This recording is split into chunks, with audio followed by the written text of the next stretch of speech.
Now as Jesus passed by, he saw a man who was blind from birth. Ano po ang tanong ng mga disciples niya?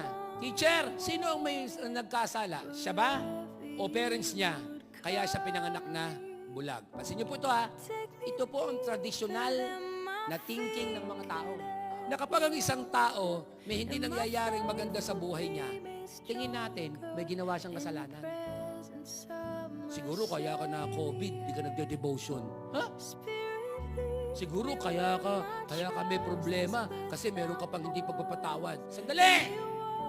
Ganyan ang thinking ng mga tao na na tuwing may magkakasakit, tuwing may magkakaproblema at mamamatay, ang tingin mo nang dahil sa mali, nang dahil sa sin.